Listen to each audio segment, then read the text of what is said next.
आत्माओं के पावन से चरणों में हमारी भावभरी वंदना। परम उपकारी लाखों आत्माओं को परमात्मा के धर्म से जोड़ने वाले पूज्य चारों दादा गुरुदेव श्री के पावन से हमारी भावभरी वंदना। परम पूज्य गणनाय श्री सुख सागर जी महाराज के पावन से चरणों में हमारी भावभरी वंदना। परम पूज्य आचार्य सम्राट श्रीमद जिनकांति सागर श्री जी महाराज साहिब के पावन से चरणों में हमारी भावभरी वंदना।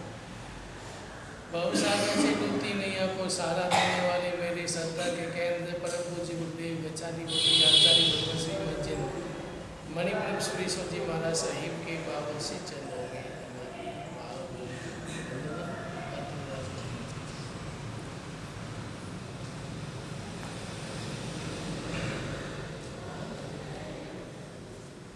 रविवार का दिन था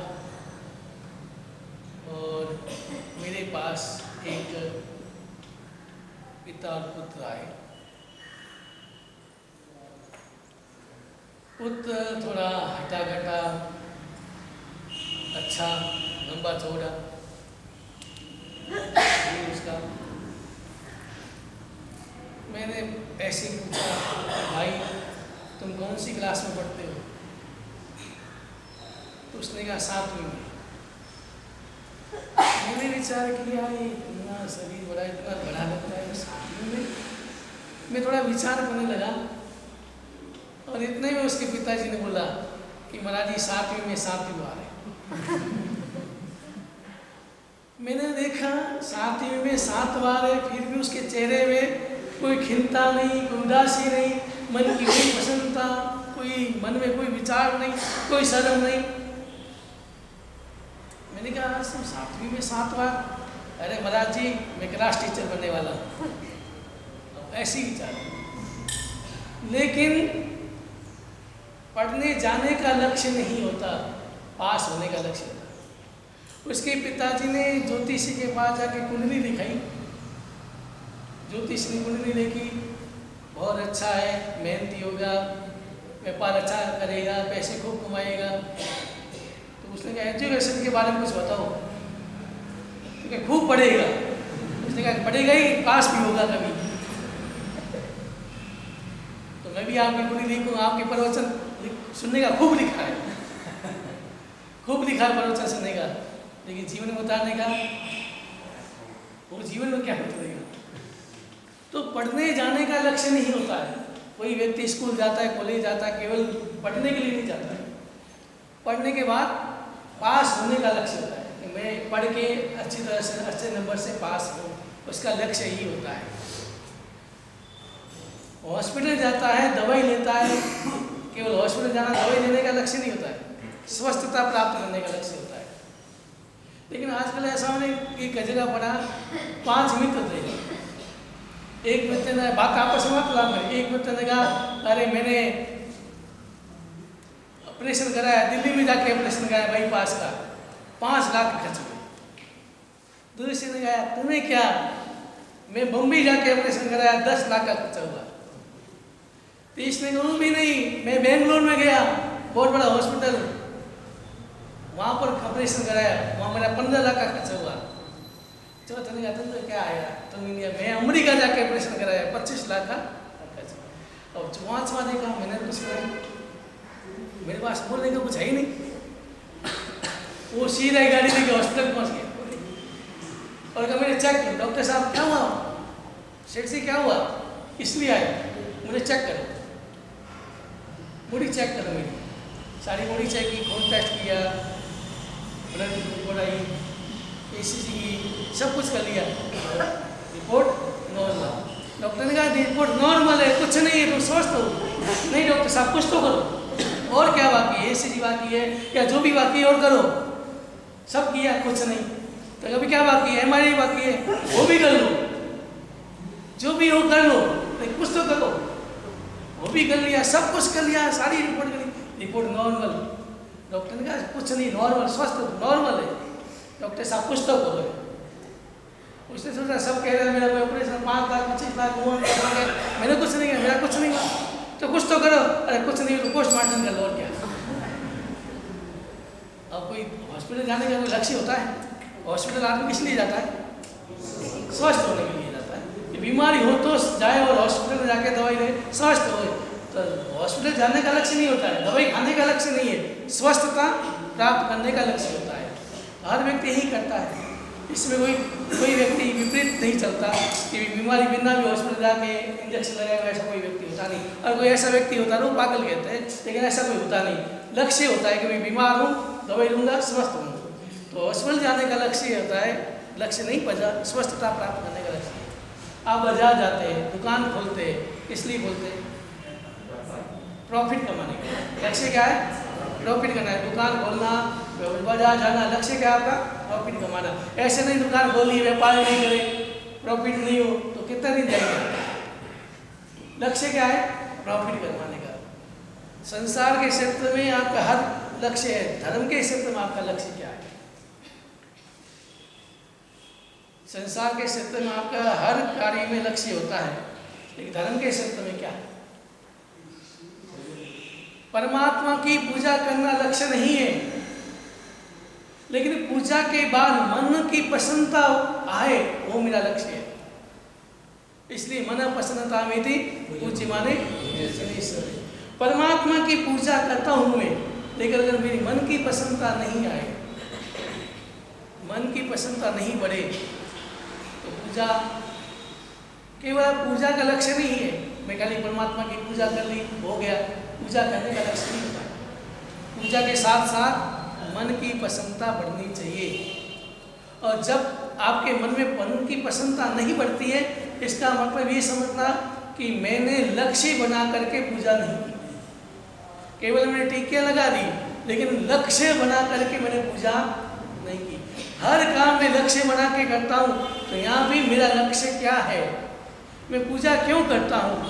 पूजा करने के बाद अगर मेरी मन की प्रसन्नता नहीं बढ़ी, मुझे आनंद नहीं आया, मन के अंदर खुशी नहीं हुई, मन एक तरह का मन में जब तक नाचा नहीं, तब तक मैं पूजा करता हूँ, इसका मतलब मेरा लक्ष्य सही नहीं है। मैं पूजा करता हूँ, मन मेरा बाजार में है, मन मेरा दुकान में मकान में रहता है, और मैं पूजा खाली टिक्की लगाकर उसे मन की प्रसन्नता बढ़ने वाली नहीं। तो इसलिए परमात्मा की पूजा करने का ही लक्ष्य नहीं है, साथ साथ मन की प्रसन्नता बढ़े, ऐसे तरह की पूजा करो। मन के अंदर आनंद आए, मन के अंदर अहोभाव आए परमात्मा की पूजा करने के, कि मैं अहोभाव आए कि देखो मुझे जिन शासन मिला, मुझे परमात्मा ऐसे परमात्मा मिले और मैं परमात्मा की पूजा करने का मुझे सौभाग्य मिला, ऐसे अहोभाव आए, और तब कह जाके मन की प्रसन्नता बढ़े, वो पूजा आपकी सार्थक है। तो केवल मन की पूजा करने का लक्ष्य नहीं है, केवल यात्रा करने का लक्ष्य नहीं है, कर्म निष्ठा करने का मेरा लक्ष्य है। यात्रा करने का लक्ष्य नहीं है। आप यात्रा करते हैं, सच बताओ आप क्या कर्म निष्ठा का लक्ष्य लेके जाते हैं? अगर कर्म निष्ठा का लक्ष्य लेके जाते तो वहां पर बाजार का नहीं खाते, अब बक्से का सेवन नहीं करते, रात्रि भोजन नहीं करते, होटलों में नहीं जाते। और वाले इतना देखते हैं, रात के समय में भी भीड़ रहती है चाट खाने के लिए, क्या मतलब क्या क्या खाने। गुजरात में ज़्यादा ही चलता है, रात को घूमने जाते हैं और चाट पकौड़े क्या क्या खाने के लिए जाते हैं। दूर से भी जाते हैं तो भले ठीक है, लेकिन अपने लोग भी जैन, जो परमात्मा की पूजा करने वाला, जो प्रवचन सुनने वाला, जो सामायिक प्रतिक्रमण करने वाला, वो भी वहाँ पर तो पालितना जाते हो। मन कर्म निष्ठा करने के लिए, लक्ष्य हमारा कर्म निष्ठा है। मैं यात्रा करता हूँ, लेकिन यात्रा भी कर लेता हूँ, परमात्मा की पूजा भी कर लेता हूँ, और वापस नीचे आकर के वही बाजार का और वही रात्रि भोजन रात को भी खा लेता हूँ। तो लक्ष्य क्या है? पूजा से क्या लाभ? वो ऐसी यात्रा से आपका क्या लाभ? उल्टा कर्म बंधन ज्यादा होते हैं। यहाँ कर्म बंधन करो इतने चिकने नहीं होते हैं, लेकिन पालितना करो तो तीर्थ स्थान करो तो चिकने होते हैं। फिर भी हम समझते हैं, सुनते हैं, जानते हैं, फिर भी क्रिया तो वही वही करते हैं। जो शरीर को अच्छा लगे, जो मन को अच्छा लगे, जो इंद्रियों को अच्छा लगे, वही मेरी क्रिया होती है। सोचते नहीं है कि मैं इतना दूर से आया हूँ, यात्रा करके आया हूँ, परमात्मा की पूजा करके आया हूँ, तो फिर भी मेरा आचरण वही है। कर्म बंधन नहीं देखते हैं, कर्म बंधन से डरते नहीं हैं, कर्म बंधन के बारे में सोचते नहीं हैं, परिणाम के बारे में सोचते नहीं हैं, और वही क्रिया, वही आचरण, वही व्यवहार होता है। तो केवल तीर्थ यात्रा करने का मेरा लक्ष्य नहीं है। इससे अच्छा यही परमात्मा है, आपके भगवान यही है, यहीं पर पूजा कर लो। तो तीर्थ यात्रा करने में जाने का लक्ष्य क्यों, क्या करें? आप तीर्थ यात्रा क्यों करना चाहते हैं? दिखाने के लिए, ये घूमने के लिए, इसलिए करते क्या तो दिखाने की यात्रा करेंगे, तीर्थ यात्रा करके आए, या फिर घूमने के लिए, चल घूमना भी हो जाएगा, पिकनिक भी हो जाएगी, साथ साथ सब हो जाएगा। लक्ष्य क्या होता है? संसार के क्षेत्र में हर चीज का लक्ष्य है। तो आध्यात्म धर्म के क्षेत्र में आपका लक्ष्य क्या है? तीर्थ यात्रा करने का आपका लक्ष्य क्या है? लक्ष्य बना के ही जाओ, लक्ष्य बना के ही चलो कि मैं तीर्थ यात्रा करने जा रहा हूँ, क्यों जा रहा हूँ, और मुझे कैसे यात्रा करनी है, और यात्रा का परिणाम मुझे कैसे मिलना चाहिए। यात्रा का परिणाम ही तो चाहिए। तो आपको क्या तीर्थ यात्रा क्यों करनी है, और क्यों करनी है, कैसे करनी है, परिणाम क्या चाहिए? ये बहुत गहरी विषय है। और वर्तमान में जो हम देखते हैं, अभी क्या कोरोना के कारण मुझे 1 साल पालित रुकना पड़ा, तो वहाँ देखते हैं धर्मशाला में रुकते हैं, और आज वो भी सुविधा चाहिए, एसी चाहिए, वो चाहिए, सुविधा चाहिए। शरीर को कष्ट देना नहीं चाहते, और शरीर को कष्ट दिए बिना आत्मा शुद्ध बन नहीं सकती। शरीर को तपाए बिना आत्मा निखार आ नहीं सकता। आत्मा सोने को भी निखार लाने के लिए क्या करना पड़ता है? तपाना पड़ता है, तब निखार आता है। वैसे ही शरीर को नहीं तपाएंगे जब तक,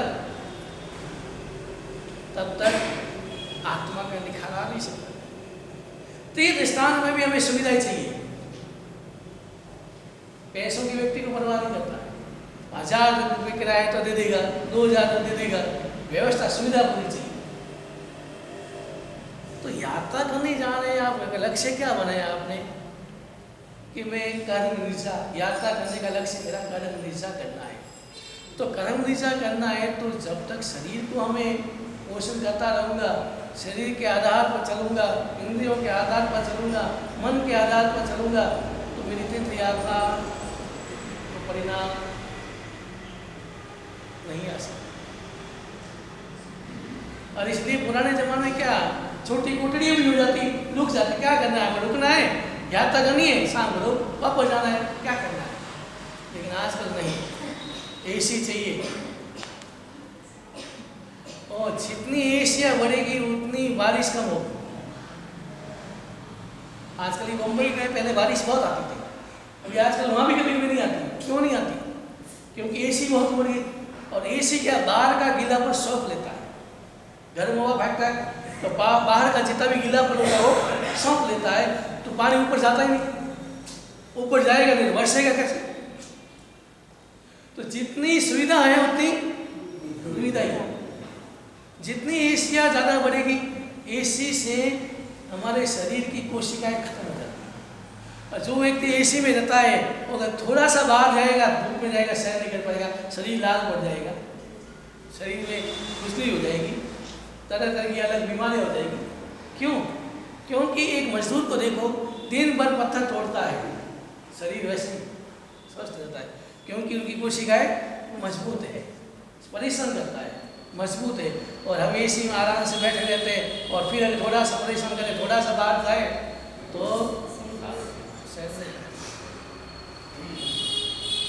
तो शरीर को जितना सुख दोगे उतना ही शरीर परेशान करेगा। शरीर को आवाज़ करूँ, कई जगह जाता हूँ, फ्रिज खोला, बोतल निकाली, उससे क्या होगा? एक क्षणिक सुख होगा, ठंडा वो लगेगा, लेकिन हमारे गले में जो नाड़ी नसें होती है वो कमज़ोर हो जाती है, और फिर धीरे धीरे वो नसें टॉन्सिल होता है, क्या कहते हैं, टॉन्सिल हो जाता है, फिर तरह तरह की अलग अलग बीमारी होती है।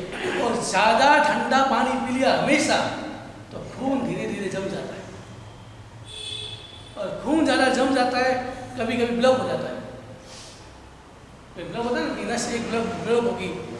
इसका कारण ये भी है, मैंने पढ़ा एक जगह कि ठंडा पानी ज़्यादा, ठंडा खाना पीना, ठंडा खाना, आइसक्रीम खाना ज़्यादा, ये शरीर के लिए क्या है? फिर भी व्यक्ति सुख के लिए बहुत खुला बोतल में पी लेता है, और एक बार ही ना, खड़े खड़े पानी कभी नहीं पीना चाहिए। और दूसरी बात, ऊपर से कभी पानी नहीं पीना चाहिए।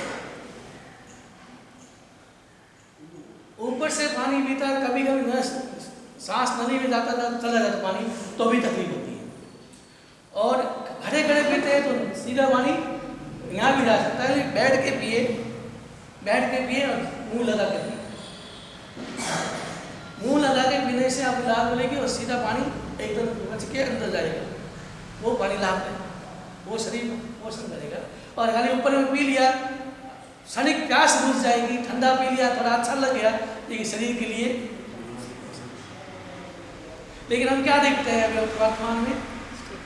शरीर को पोषण देखते हैं, शरीर को जो अच्छा लगे वो करो, मन को अच्छा लगे वो करो, ठंडा पीना है ठंडा पियो, आइसक्रीम खाने खा लो, जो भी कहे खा लो, कर लो, लेकिन परिणाम क्या आएगा उसकी ओर नजर नहीं है।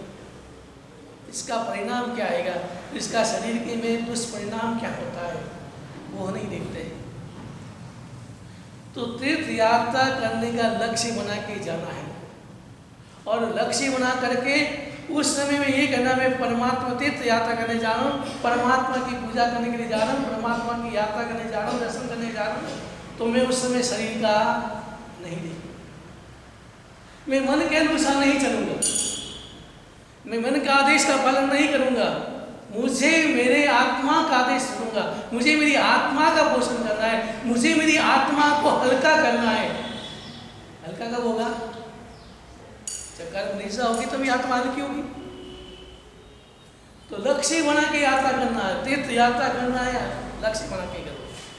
भले ऐसा नहीं है सबको लेके गए और वहां सबको भी ले गए, आप तीर्थ यात्रा करने निकाले, संग निकाल लेके गए, और आप वो उनको भी आपको रात्रि भोजन आपने कराया, या उसमें से कोई रात को खाता है तो उसका दोष भी, थोड़ा दोष आपको भी लगता है, ले जाने वाले को। ये गहरा विषय। अगर आप यात्रा करने के लिए ले गए और उसमें से 10-20 उन्होंने रात को खा लिया, उसका दोष आपको भी कुछ अंशों में लगता है। इसलिए आप यात्रा करने पहले ऐसा शर्त रखना कि मैं यात्रा करना, मेरे साथ वही चलेगा जो नियमों का पालन करे।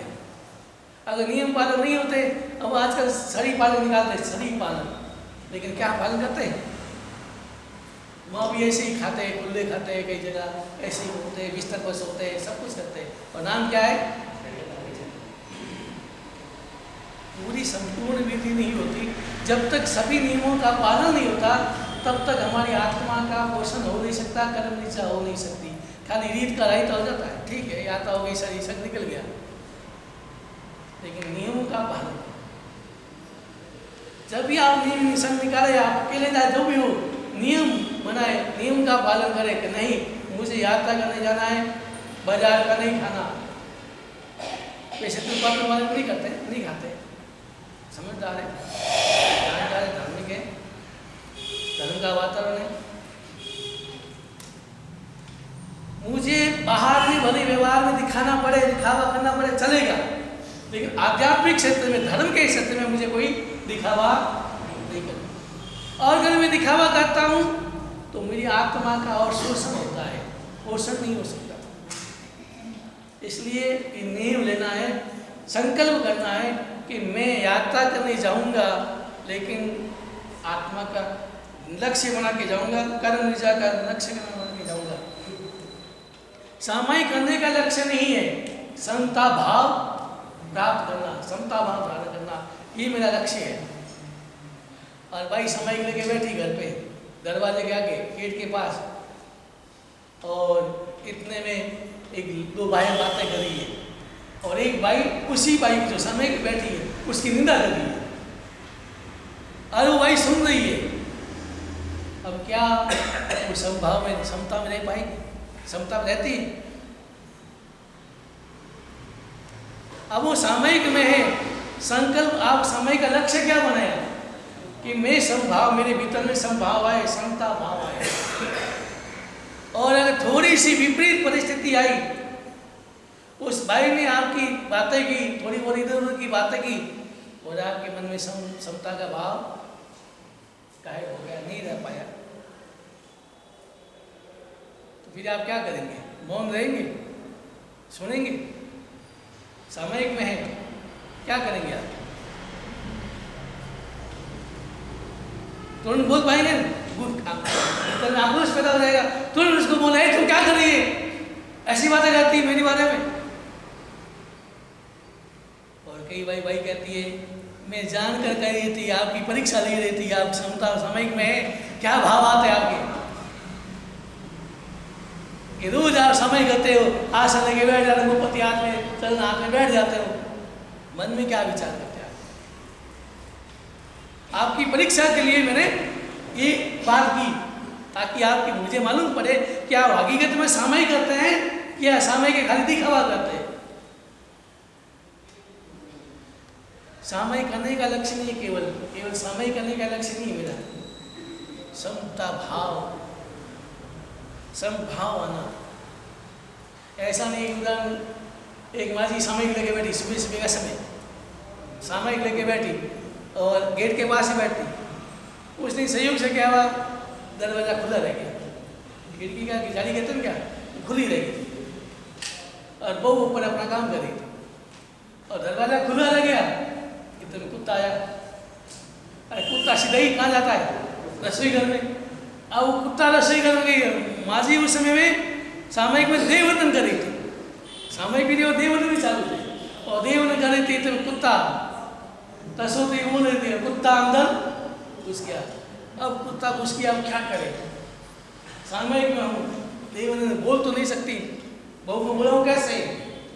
तो उसने अब क्या बोले, कहाँ की रहने थी, दिमाग तेज था, और थाने वाने अप्पा ने वो काम किया, और अब थुई तो याद आई नहीं, उसने मन से थुई बनाई कि लंबी पूछड़ लंका बैठो बहू नीचे आओ जी, थुई बना, डायरेक्ट नहीं बोला, ये लंबी पूछड़ वाला रसोई में मुझे जल्दी नीचे आओ।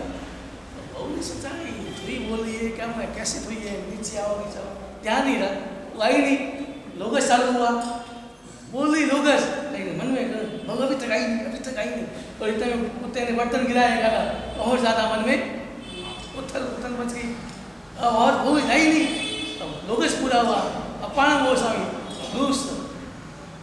दूसरी तो ही उसने कहा सफेद दंता घी गुड़ खट्टा बहुत जल्दी नीचे आओ जी, दूसरी तो ही, अरे जल्दी आ, सफेद दांत वाला घी गुड़ खा रहा, जल्दी आओ।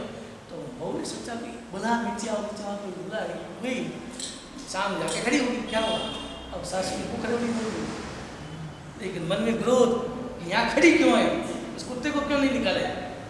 अब वो बड़ी उखरवड़ी पूरी हुई, अप्पा ने वो स्वामी वो नमो इंसान, अरे उखर वाले निश्चय मुसल पड़ी हो, ले उनके धमकाओ जी, नमो इंसान, खड़ी खड़ी क्या करे, उखर वाले मुसल पड़ा है, उसको लेके धमकाओ, बाहर भगाओ।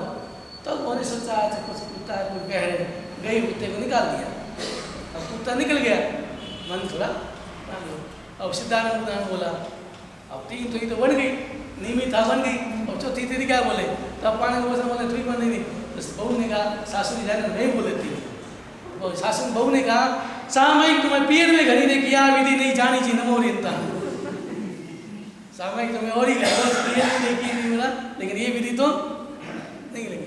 लेकिन ऐसे भाव फिर आपकी सामयिक, आपका देववंदन किस काम का? इसलिए सामयिक करते समय में एक ही भाव लक्ष्य, मुझे समभाव, मुझे समभाव में रहना है, मुझे समता में रहना है, मुझे समता के भावों में आगे बढ़ना है। अगर ये लक्ष्य होता है तो सामयिक आपकी सार्थक होती है। और नहीं तो सामयिक ले लिया, बैठ गए, मन में कई तरह के विचार होते हैं, मन में आक्रोश होता है, मन में एक टेढ़ी मेढ़ी होती है, और सामयिक समय होती है। मैं गांव में देखता हूँ सामयिक में बैठ जाते हैं, आज हमारे घर बढ़िया बनाई थी, आज हमारे घर वो हुआ था, आज पापड़ में आज ऐसा हुआ, उसने ऐसा किया था, उसने ऐसी साड़ी पहनी थी। अरे ये सामयिक समय और क्या करना? 1 घंटा वाली समय बनवा पास हो जाएगा, बातें करके टाइम पास हो जाएगी, लेकिन मिलना क्या? आत्मा का पोषण होगा कि शोषण? तो ऐसी सामयिक नहीं है। सामयिक करने का मेरा लक्ष्य है समता प्राप्त करना, ये मेरा भाव लक्ष्य होता है। आध्यात्मिक क्षेत्र में आपका क्या लक्ष्य है? आध्यात्मिक क्षेत्र में 2 प्रकार के, एक तो क्रियात्मक और गुणात्मक।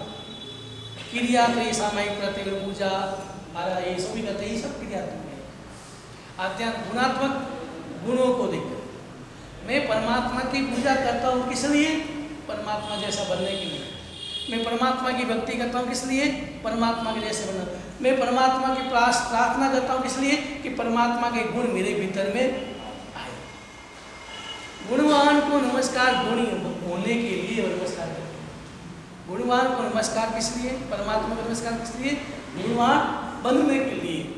तो मैं परमात्मा की पूजा करता हूँ, परमात्मा प्रार्थना करता हूँ, यही प्रार्थना करता हूँ कि परमात्मा मैं तेरे जैसा बनूँ, तेरी जैसी क्षमता मेरे भीतर में आए, तेरे गुण मेरे भीतर में उतरे, मैं भी गुणवान बनूं, मैं भी तेरे जैसा गुणवान बनूं। यही भाव। अगर ये भाव है तो आपकी भक्ति पूजा प्रार्थना सार्थक है। और अगर भाव ये नहीं है, केवल प्रार्थना कर ली, देव दे दर्शन देव दे उससे, और भी बहुत प्रार्थना, आजकल बहुत प्रार्थना बनती है, प्रार्थना ऐसी लगती है जैसे कोई अंतर के भाव लक्ष्य हो, ऐसी तर्पण हो, लेकिन व्यवहार में आचरण में नहीं आएगी, तब तक वो प्रार्थना। हर क्रिया का लक्ष्य होना चाहिए। संसार के क्षेत्र में आपकी हर क्रिया का लक्ष्य होता है, वैसे ही धर्म के क्षेत्र में, आध्यात्मिक क्षेत्र में हर क्रिया का आपका लक्ष्य होना ही चाहिए।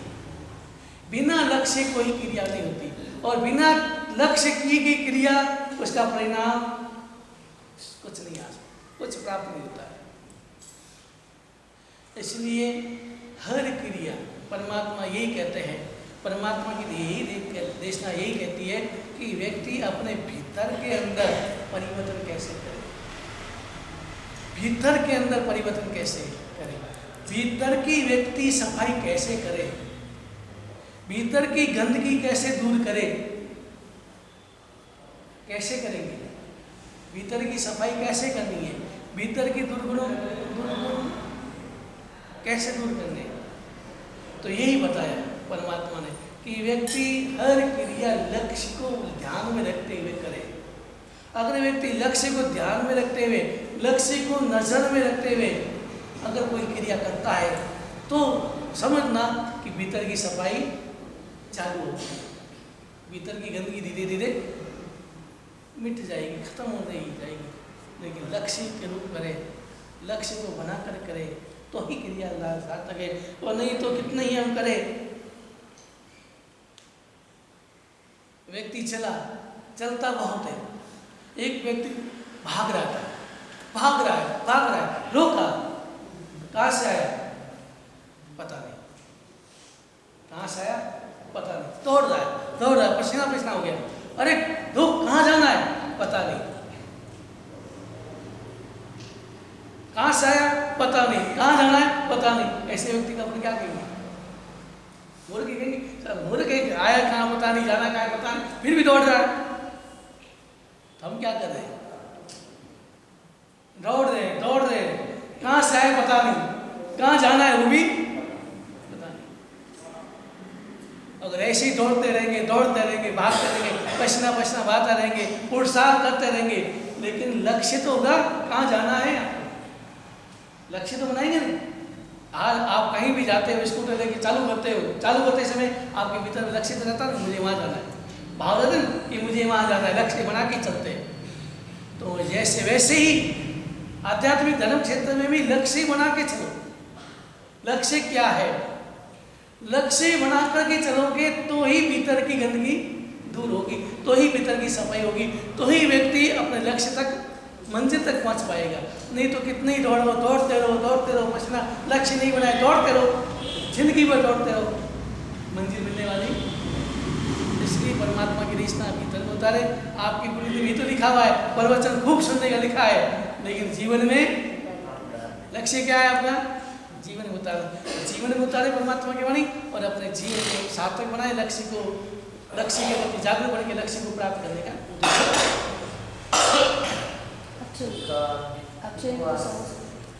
आज अक्षय निधि तब चालू हो रहा है। कितने जाने हैं आप करने वाले?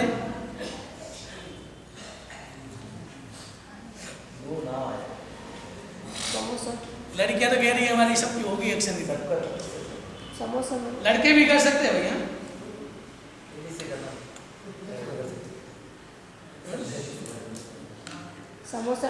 समोसन तब ये तो कह रहे हैं हमारे साथ छोटी मोटी क्रिया सब होगी, तब तो बड़ी करेंगे, मिठाई करेंगे, 15 करेंगे, 16 करेंगे, तो आज से 16 शुरू कर सकते हैं। बड़ी तपस्या करेंगे। विकास ना करनी है उसके लिए बहुत किए, और बड़ी तपस्या करनी है। उपवास अब से मन बनाना है। जो 40 जन हैं, 40 में से कम 25 तो अठाई होनी चाहिए। 3 ब्याज ना छोड़ना है, अठाई हो जाएगी और आपको पूरा लाभ अच्छा मिल जाएगा, नियमित बन जाएगा अच्छा से। सूर्य के 3 ब्यारम अस्नं पाणं खायं सही माना तक सत्सागरम परिठाने कर माता कर सब समय बताया कर पानार कोसी 60 कोसी पचकाई नहीं अनंत सत्सागर पचल का निर्दिष्ट मन 100 मन सब समय बताया कर पानास सरे वाले वाले सचित ना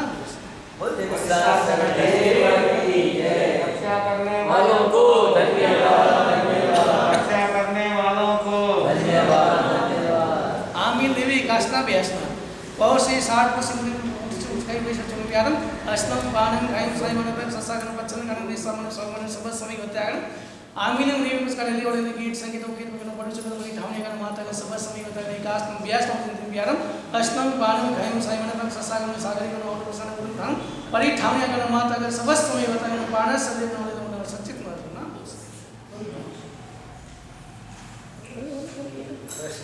प्रश्न पूछो। जो भी कास्ट ना करे यार, 1-2 जन है मेरे पास पचका लिए थे कि करेंगे तो 1-2 जन कितने जन है? 1-2 जन की व्यवस्था कैसे? व्यवस्था नहीं 1-2 जन कम से कम 10 जन 12 जन 15 जन ऐसे व्यवस्था। लेकिन अभी सभी ये हो गया तो कोई बात नहीं, अठाई करेंगे तपस्या लंबी। बोलो इसलिए वो जिनेश्वर प्रीतम हमारे स्तवन के रचयिता कौन है?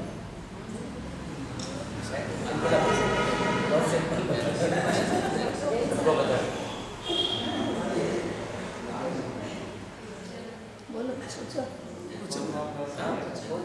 जयश्री पूछो। आनंद ये सबसे आनंद करता है। नाम है आनंद साहब, दोनों आगे बढ़ेंगे। आनंद दोनों आगे बढ़ेंगे। नहीं धीरे धीरे आगे बढ़ेंगे, भीतर का आनंद प्राप्त करेंगे। बेहतर शाह ने कितने वर्ष में चतुर्थ व्रत को ग्रहण किया? और कहाँ के? इसमें से हाँ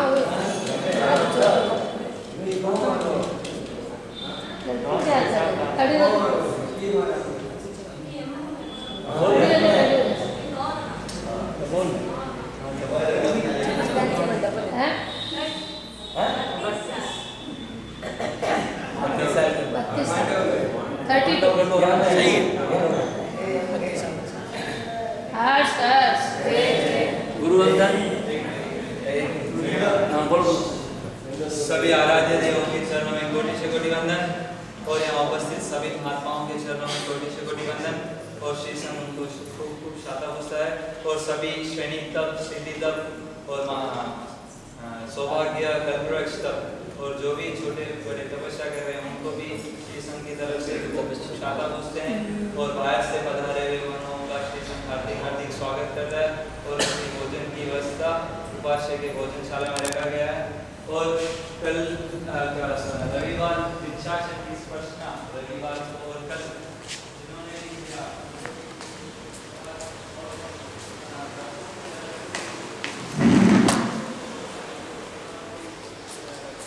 दे रहे हो, बंद करूँ है